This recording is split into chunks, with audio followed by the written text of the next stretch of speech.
Queridos hermanos, iniciamos la lección divina de este día, jueves 26 de mayo, jueves de la sexta semana del tiempo de Pascua.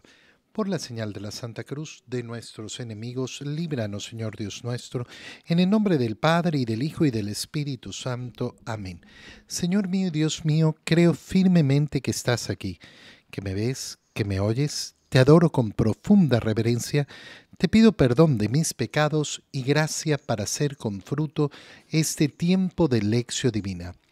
Madre mía Inmaculada, San José, mi Padre y Señor, Ángel de mi guarda, interceded por mí.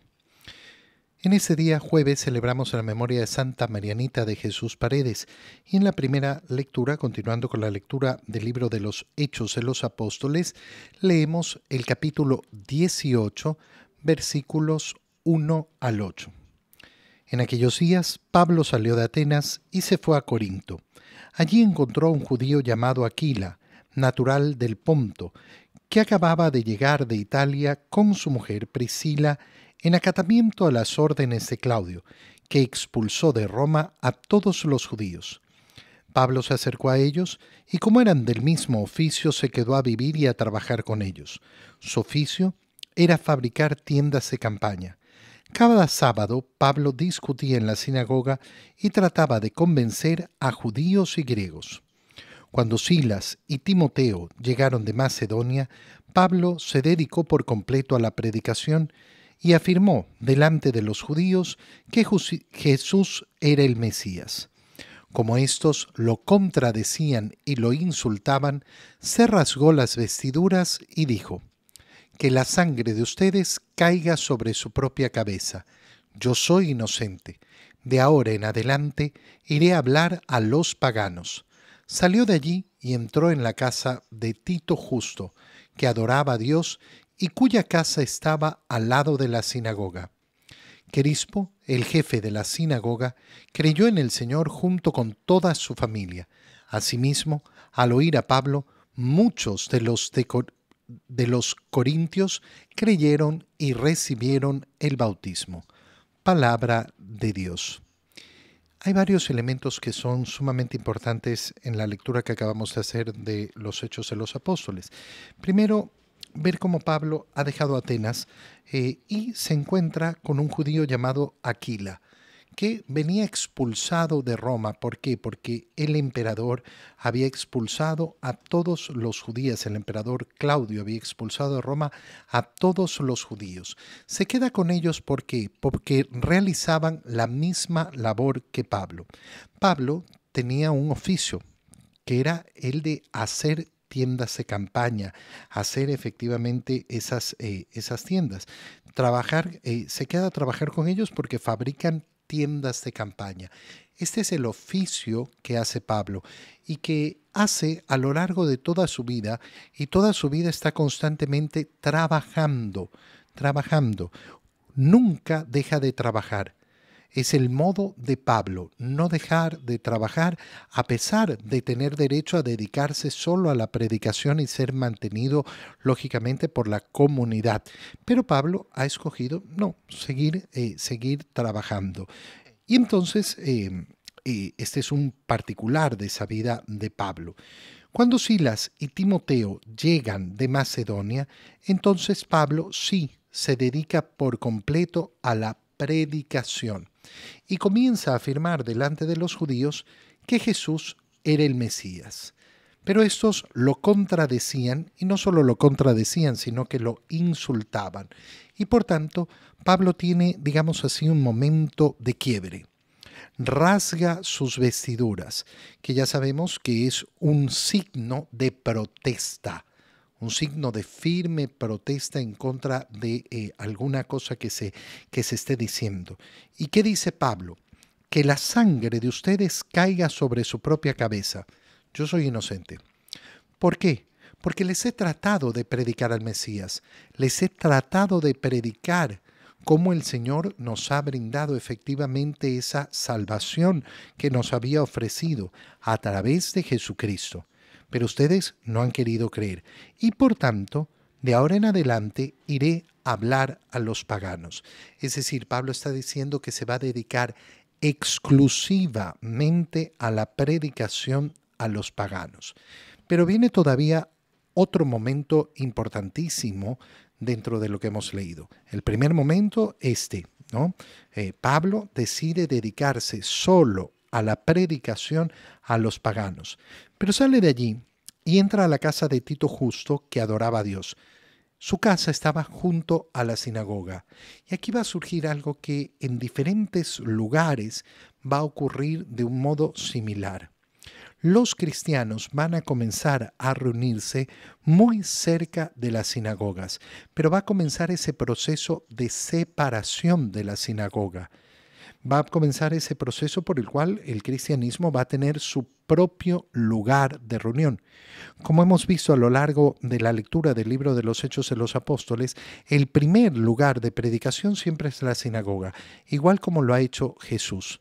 Jesús todos los sábados entraba a la sinagoga. Esto lo vemos en los evangelios constantemente. Pues bien, ahora tenemos efectivamente esa misma acción de los discípulos, pero llega este momento en que se separan de la sinagoga.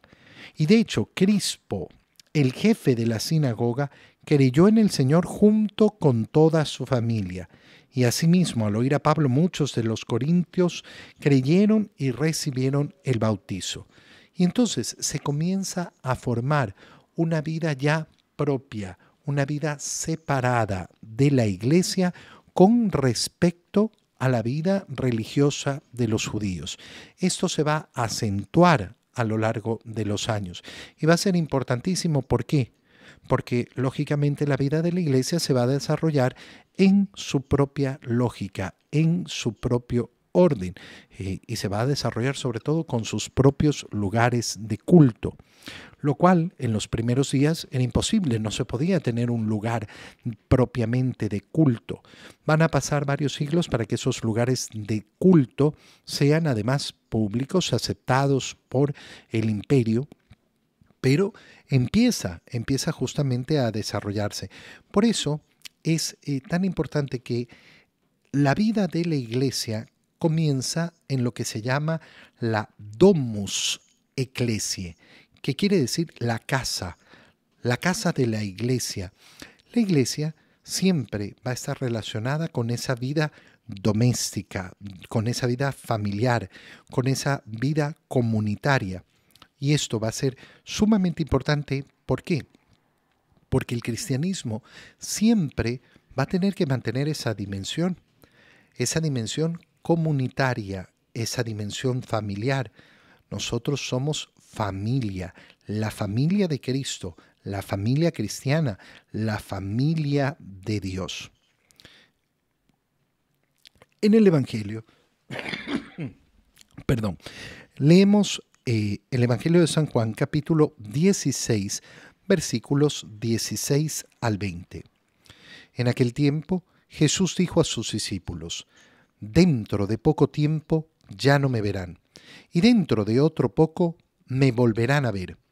Algunos de sus discípulos se preguntaban unos a otros: ¿qué querrá decir con eso de que dentro de poco tiempo ya no me verán y dentro de otro poco me volverán a ver?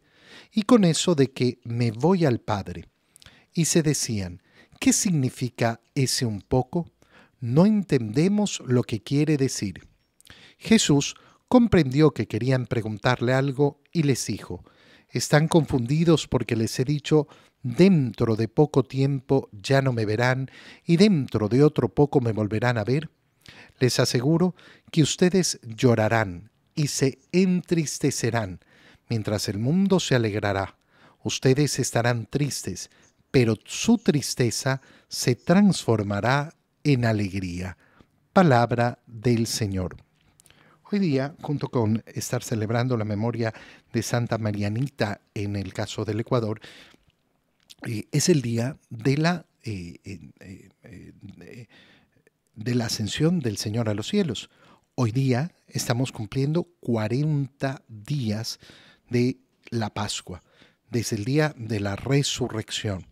No lo vamos a celebrar litúrgicamente hoy, lo vamos a celebrar litúrgicamente el domingo. El Papa sí lo está celebrando, así como hay algunos países que todavía conservan, gracias a Dios, esa celebración en el día propio de la Ascensión.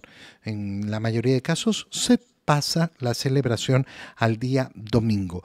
Pero entonces, qué bonito justamente en este día en que se cumple la ascensión, porque son los 40 días desde la resurrección del Señor, que leamos en el capítulo 16 de San Juan estas palabras de Jesús: dentro de poco ya no me verán, y dentro de poco me volverán a ver.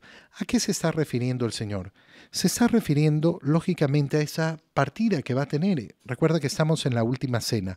Todos estos capítulos que hemos estado leyendo las últimas semanas son referentes a la última cena del Señor. Todo lo que ha ocurrido en esa última cena, toda esa última discusión que ha tenido el Señor, toda esa última enseñanza que ha tenido el Señor con sus discípulos, desde el momento en que Judas sale de el lugar del cenáculo donde estaban Jesús y sus discípulos celebrando esa cena pascual. Y en este momento, ¿qué les está diciendo? Dentro de poco ya no me verán. ¿Por qué? Porque dentro de poco voy a morir. Faltan pocas horas para la muerte del Señor. Faltan poquísimas horas para la muerte del Señor. Y el Señor entonces les dice, miren, eso es lo que va a ocurrir. Ya no me verán, pero después me volverán a ver. Y algunos de los discípulos se preguntan, ¿qué querrá decir?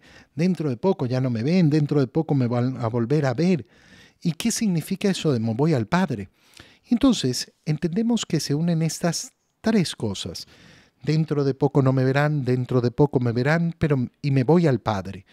Y entonces, ese dentro de poco se vuelve esas dos acciones: la muerte de Cristo y después su resurrección y su ascensión al cielo. Son todo parte del mismo misterio de nuestra salvación. No podemos ver el misterio de nuestra salvación si no es como una unidad. Desde el momento de la anunciación a María, el nacimiento de Jesús, todos los eventos de su vida, especialmente la última cena, su pasión, su muerte, su resurrección y ascensión al cielo. Todo ese es el evento salvador que conduce a la venida del Espíritu Santo para que se haga operativa toda la gracia que ha ganado el Señor para nosotros. Y entonces de esto es de lo que está hablando el Señor. Dentro de poco ya no me verán, voy a morir. Pero dentro de poco tampoco me verán porque voy a ascender al cielo. Pero dentro de otro poco me volverán a ver porque resucitaré. Pero también porque el Señor, después de ascender al cielo, volverá en su gloria. Y ese es el momento en el que estamos ahora. Y uno puede decir, pero bueno, dentro de poco entre la muerte y la resurrección pasaron 3 días. Pero entre la ascensión y la segunda venida ya van 2000 años. Sí, pero es poco. Es poco. ¿Y por qué decimos es poco? Porque el tiempo ha sido transformado en la gloria de Cristo resucitado. Y a nosotros nos podrá parecer larguísimo, pero claro, ya es el tiempo de la eternidad, el tiempo en que gozamos además de esa presencia de Cristo a través de la Eucaristía y que gozamos de esa presencia del Espíritu Santo. Por eso es que le llamamos a esta época los últimos tiempos. Aunque no sepamos cuánto tiempo van a durar, aunque duren muchísimo, da lo mismo, son los últimos tiempos y al final son poco tiempo. Jesús comprende que sus discípulos querían preguntarle algo y les dice, miren, ustedes están confundidos. Están confundidos porque les he dicho que dentro de poco ya no me verán y dentro de poco me volverán a ver.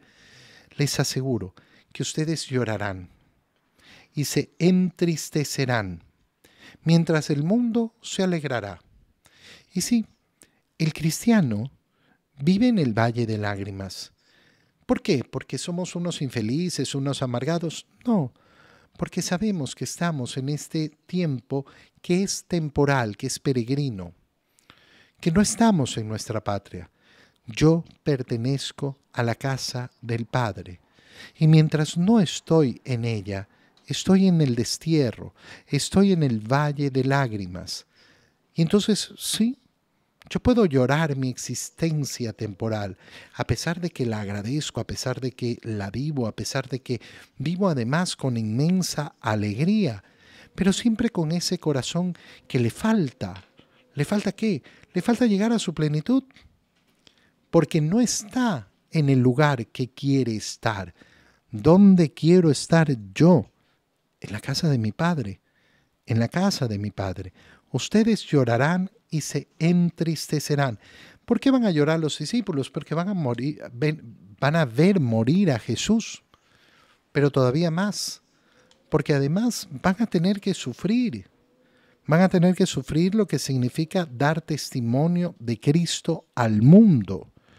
Y van a tener efectivamente que pasar por muchas pruebas. Van a tener que pasar por el martirio. Van a tener que ir lentamente predicando el Evangelio por todas partes. Tendrán muchos motivos para llorar y entristecerse. Mientras tanto, el mundo se va a alegrar. ¿Y por qué se va a alegrar? Bueno, porque el mundo se va a alegrar de haber quitado a Jesús en medio. Porque el mundo se va a alegrar de vivir las cosas del mundo, como si las cosas del mundo fueran eternas, como si fueran a dar la última respuesta. Ustedes, por eso estarán tristes, pero su tristeza se transformará en alegría. Qué bonitas palabras del Señor, qué preciosas palabras del Señor para llenar la profundidad de nuestro corazón. Su tristeza se transformará en alegría. ¿Tú tienes la esperanza de esto? ¿Vives con esta esperanza? La esperanza de que tu tristeza se transforme en alegría, porque esta es la promesa del Señor. ¿Crees en ella? ¿Crees verdaderamente en ella? Te doy gracias, Dios mío, por los buenos propósitos, afectos e inspiraciones que me has comunicado en este tiempo de Lección Divina. Te pido ayuda para ponerlos por obra. Madre mía Inmaculada, San José, mi Padre y Señor, Ángel de mi guarda, interceded por mí. María, Madre de la Iglesia, ruega por nosotros. Queridos hermanos, que tengan todos un muy feliz día.